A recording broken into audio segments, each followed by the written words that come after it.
All right. So good morning again, grade 10. We are now in the continuation of the topic,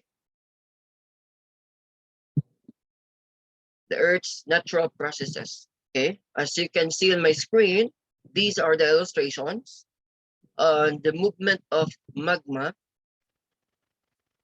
under the lithosphere, which is the asthenosphere, and how volcano also gather all those magma in the magma chamber, compressing it, decompressing it, and of course, letting it out, right? Let's move further. Okay, another melting trigger is when volatile gases or gaseous substances are added into hot solid rocks in a process called flux melting. Okay, flux melting happen when again another volatile or gaseous substances is added. Okay, and the water vapor and or carbon dioxide will react on rocks and weaken or break their bonds. Chemical bonding. Okay, we're talking about chemical bondings and cause them to change from solid to liquid state. Okay, this is usually occurs in the subduction zone. Why?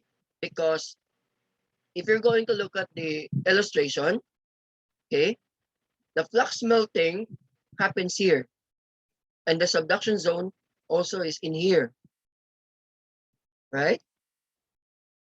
The active magma flowing here is actually happening, and the added materials is actually happening here. That is the reason why. Okay. Magma can also be formed by a process called heat transfer, melting. Okay. It is the melting of the surrounding rocks cause a very hot magma that brings in additional heat. An extremely hot magma, which is around 1200 degrees Celsius or 1200 degrees Celsius, from upper mantle could rise and cause melting of rocks in the lower crust, which is 500 degrees Celsius. Okay, which has a lower temperature compared to the upper. Okay, right? This occurs in the rift valleys, mid-ocean ranges, hot spots, and the subduction zones. Okay, please let me know if we're too fast, and you can also ask questions anytime, right? Demetri, raise your camera. Are you still with us? Yes, sir. All right. Again, please ask questions. Raise your camera, by the way. I don't have it currently. All right, all right. Please have it as early as possible, all right? Also with Margie. Rocks are composed of several different minerals. Okay, if you're going to check on your rocks, it depends upon the rock. But talking about rocks, it is composed of different minerals, okay, which cause it to melt over ranges of temperature or some range of temperatures. The melting temperature of rock is called the eutectic temperature. Okay, is the lower than the melting temperature of its constituent materials or minerals rather. Okay, when the rock begins to melt, only certain minerals are melted. Okay, if only certain minerals are melted, it is called the partial melting because some of the rocks there or some of the materials in the rocks are actually not melted. Only few, right? The rock will eventually be melted completely when the temperature is high enough. The magma formed by partial melting has different composition than the original solid rock. Correct. Okay. If the magma is separated from the rock that has not undergone complete melting, the magma will consist of components that melted at a lower temperature, and remaining solid rock will contain the components with higher melting temperature. Okay. This process is called fractionation. Okay, fractionation. So some fragments or some fraction of the rock is melted, and the others are actually intact. Okay.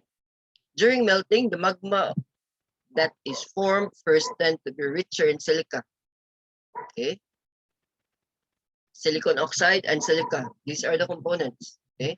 Crystallization of magma. Do you have any questions so far?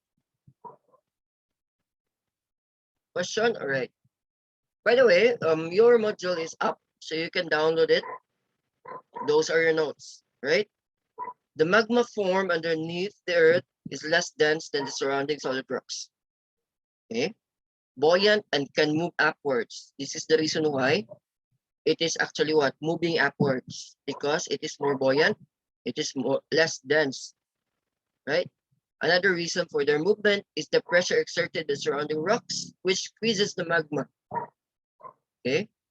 The rising of the magma oozes along grain boundaries and moves up along cracks as it rises and enters cooler environment, begins to cool. Let me take this for a moment.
Are you still with me?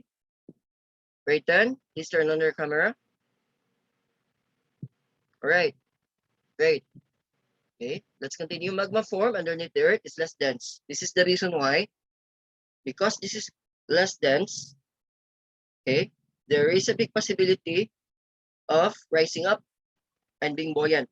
Okay. The rising of magma oozes along grain boundaries and moves along cracks. As it rises, it enters cooler environment and begins to cool, or it hardens. Okay, forming now igneous rocks. Crystallization occurs when magma cool and mineral grains start to form. Some magma moves all the way to the surface, but some solidifies underground. Okay, the solidification of magma forms an igneous rock, the one that I'm telling you a while ago. Okay, again, if magma solidifies, it's either in the volcanic chamber or volcanic vent, or if it goes into the ground, it will form lava and becomes an igneous rock. The common minerals of igneous rocks are quartz, orthoclase, plagioclase, muscovite, biotite, and so on. Okay, these are the common. Okay, orthoclase and plagioclase are called feldspar. Okay, feldspar is common. If you're going to collect these igneous rocks, I have seen one before. We have a specimen for feldspar, while biotite and muscovite are called mica. Okay, most magma never reaches the surface. Most because it cools down. They solidify underground to form bodies called igneous intrusions. Okay, in some places it forms a wall-like sheet called dike, or it forms a tabular layer called sill. Okay, in between pre-existing rock layers. Okay, it forms now your natural what? Natural forms. Okay, it forms a dike, a sill. It depends upon the environment also.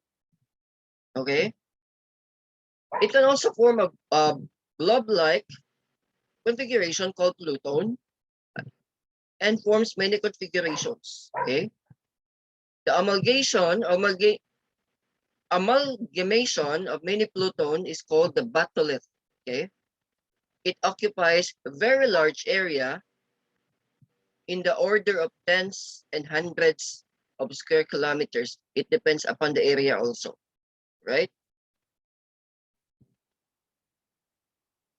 Here comes volcano.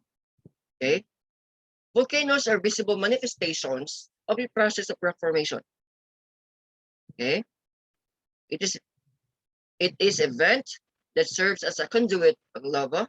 Again, if magma rises up in the surface of the earth, it will called as lava, or the molten rock that reaches the earth's surface. The funnel-shaped depression where materials are ejected is called crater. Okay. The event when the lava is spewed out of the volcano is called an eruption or volcanic eruption. There are two types of eruption, the effusive and the explosive. Okay. Effusive eruption is dominated by the flow of lava and formation of fountains and lakes. Okay. This is a non-violent eruption. Okay. It creates now a fountain and lakes. Okay. Explosive eruption, on the other hand, ejects ash and larger fragments of pyroclastic materials. Okay. This violent eruption is associated with explosive eruption. Okay. Since then, it actually it can actually create more damages on the surface of the earth and can actually claim a lot of lives if in case the one that living there nearby, right? Forming ash clouds and eventually collapse and cover the slopes of the volcano. The composition of lava that controls the composition of the lava controls the type of eruption. Correct. Lavas with low silica content are less viscous. Are you familiar with viscosity? Viscosity is stickiness. Okay, it's stickiness. And are able to flow more rapidly, generating effusive eruption. Okay, explosive eruption, on the other hand, is associated with lavas having high silica content and more viscous. Okay, they are more viscous. They are more sticky compared to the lava which has a low silica content. Okay, the dissolved gases in magma develop a very high pressure as it rises towards the surface of the earth. Okay, sudden pressure is released at a very near surface, triggering fragmentation and blasting. Okay, sure. Question: why is there pressure underneath the Earth's surface? What do you think? Why is there pressure underneath the Earth's surface?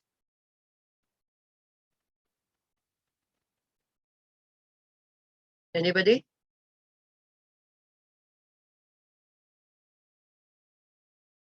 Any idea? How about Holly?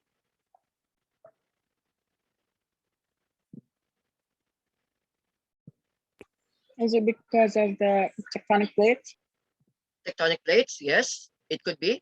Any other answer? Thank you, Holly.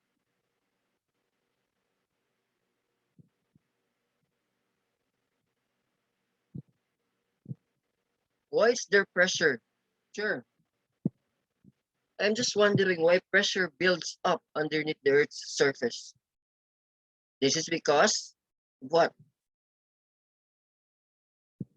Let me check on the chat box. The pull of gravity? Possible? Yes. Any other answer?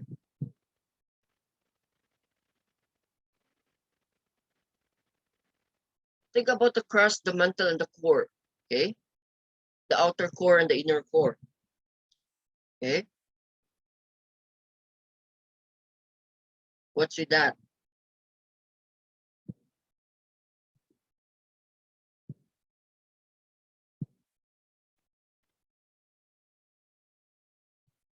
All right.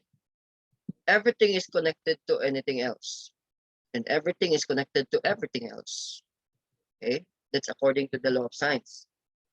Now, talking about the Earth's core, the inner core and the outer core, it will tell us that Earth will always be a planet which can handle life or biosphere. Okay, biosphere, this is the layer of the Earth's surface that can handle life. Why? Because if there's no heat there, it cannot sustain life. Okay, it is one source of energy. Aside from that, there is a buildup of pressure simply because Earth is still moving. Okay, it is not static. That is the reason why your Pangaea breaks down or breaks apart. Okay, Pangaea. Okay, before they just cross over streets, they just cross over land bridges, but because of the tectonic movements and the widening of the ocean floor, the movement of Earth, here comes the fragmentation of Pangaea. Okay? Earth is still moving. That's the part of the formation of Earth. It is still a part of formation of Earth. At the same time, it needs to move. Why? In order for animals and some species of plants to evolve also. We actually are included in the evolution of man or evolution of species. Okay? This is the reason behind. Sure. Would that be a significant reason for the evolution? Yes.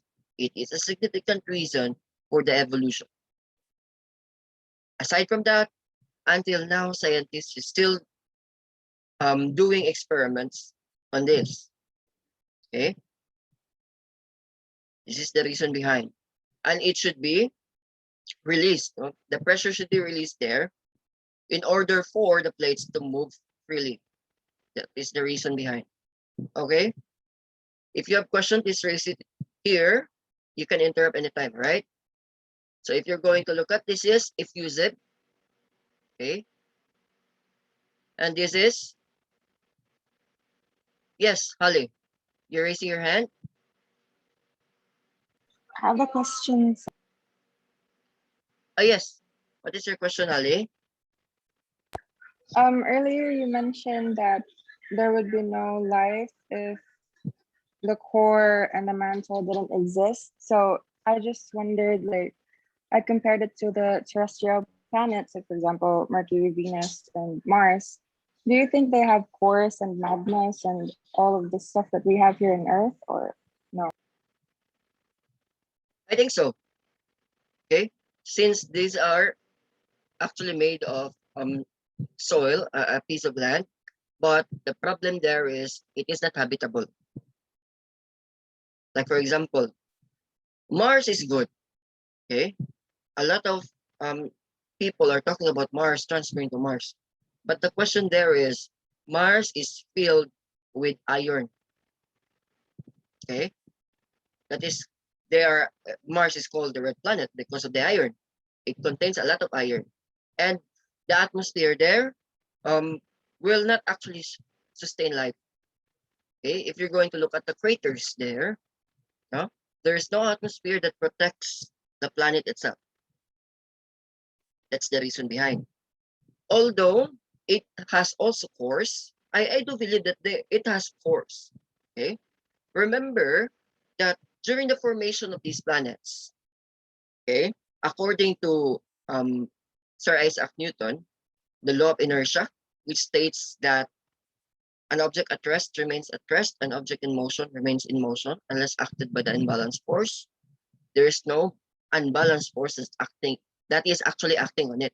So it continuously do the motion, okay? After the Big Bang Theory, right? The explosion. But then again, we don't really know. Oh, maybe it can support life, but according to what I had known and what I had researched, these planets, these vast planet, I'm talking about a few planets, don't have a capacity to hold on to life. Okay, it cannot sustain life, even though they will do a lot of things there. It cannot sustain life. Why not? Focusing on Earth, focusing on how can we develop more Earth rather than going there, going to other planets. Okay, you're just destroying other planets. Okay. Some of my students also are asking, sir, how about the ET? Are you familiar with the ET? Okay. They actually suggested there are US actually, I'll be telling you this one. US has a research with regards to this. Okay. It is called the Project Blue Book. Project Blue Book actually existed for a long period of time, and they actually investigated on the ET or the extraterrestrial beings. Okay, and until now it is under investigation. Okay, we really don't know, okay, how God created this, and we really don't know that we have a lot of neighboring planets that can sustain life. Okay, as of the moment, if you're going to look at the Milky Way, it's too vast, but there are a lot of galaxies within us, like the Andromeda. Andromeda is very near to Milky Way, but Milky Way is very vast. Okay, if you're going to look at the pattern, it's really vast. Okay, we are just part of the Milky Way. That's the reason. Okay, this is just to give you an information. This is just to give you of what really science is actually into it. It's really vast. It's really if you're going to look at it at a bigger picture, it's really big. Okay, that's the reason. But going back to the topic, okay, Earth can sustain life because number one, because of the heat underground. Okay, some species of plants and animals depend on it. Okay, before the ultimate source of energy is the sun. Okay, that is in our elementary years. Okay, but now it is not the ultimate source of energy, rather than one source of energy. Why? Scientists believe and observe that underneath the ocean floor, there are some volcanic vents. And these volcanic vents contains a lot of bacteria. Now, this bacteria is not photosynthetic. They don't actually photosynthesize. Why? Because there's no sunlight there underneath the earth, okay? Or the ocean floor. There's no sunlight there. Where did they get their food? They perform chemosynthesis. As chemosynthesis is the process of creating food out of chemicals. they consume chemicals. So those are just advancement of technology. Those are just discoveries of the 21st century. Okay, Sure. there are a lot of things that we are not aware of as of the moment. Yes. How do they use chemicals? Do they like feed it to the plants or No, animals? no. They usually consume the chemicals because these are bacteria. These are chemosynthetic bacteria in the seamounts. Okay, bacteria are considered also as organisms. They are organisms. Okay, they are microorganisms. So again, there are a lot of things that we are not aware of as of the moment, and it's up to you to do your research and do your own research, do your own experiments. This is the reason also that I am encouraging everyone to be in the field of science. We need you, we need your brains. Okay, let's continue. Do you have any question, MD? Okay, None, sir. there are three different kinds of volcanoes according to its shape. Okay, this topic actually circulated long time ago when I was still in high school. I think elementary until now it's still there. Okay, but what's beneath the formation, there are a lot of things to consider also. There are three kinds of different kinds of volcanoes according to its shape. We have the shield volcano, forms a very broad dome with a gentle slope that covers a very wide area. Okay, they are mostly made of alternating layers of basaltic lava and cinder accumulation. Let's take a look at later their illustration. All right, cinders are granular materials formed by lava fountains. Okay, if you're going to observe this one in actual, you'll be amazed. You'll be amazed. Okay, the volcanoes in Hawaii are shield volcanoes. Okay, stratovolcanoes or composite volcanoes are composed of alternating layers of lava and pyroclastic materials. Okay, they are generally composed of intermediate felsic rock, and they tend to build large and high volcanic edifice. Examples includes Mayon volcano and Mount Pinatubo. This is really violent volcanoes. If they erupt, it is really violent. Okay. The third type is the cinder cone. Okay, which consists of small cone formed by spattering of lava. It is composed of cinder with mafic composition. Okay, Binintiang malaki located with Taal volcano and Smith volcano in Babuyan Island are examples of cinder. I'll let you see. Okay, this is the composite. Okay, just like your Mount Mayon. Okay, if you're going to look at it, the lava flows. This is the volcanic vent. Okay, this is your crater. Okay, and these are the cinders. Okay, if you're going to look at cinder volcano also, okay, it creates a dome shape, and again, the lava is actually concentrated in the volcanic vent. Okay, Sir, why is there different kinds of like that, sir? Is it because of the rocks? yes, one good example or one good reason is the rocks. Number one. Number two, the behavior of the lava when they flow or the magma. Okay, the behavior of magma when they actually reach the surface of the earth. Remember that there are two eruption. We have effusive and what is the second?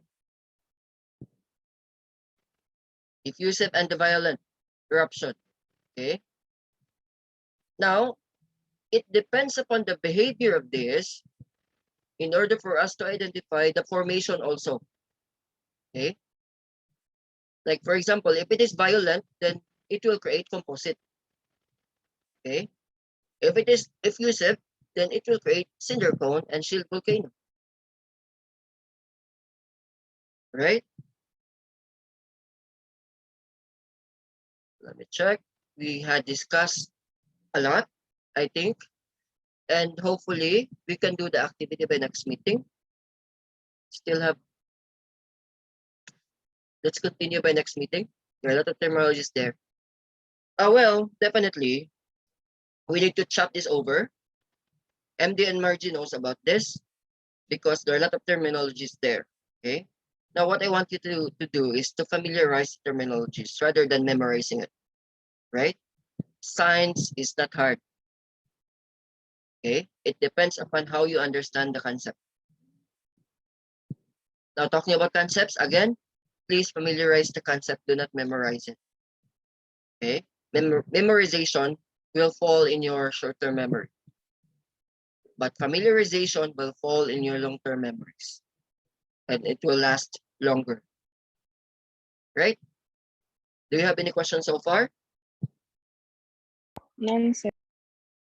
How about Dimitri? Margie? Rina? Okay. I think that is all for today, class. We have less than 1 minute. Thank you for your participation. Okay. And hopefully also you will ask more questions in our next session. Have a nice day, grade 10. Goodbye. Take care. Thank you, sir. Thank you, Thank you, sir. sir.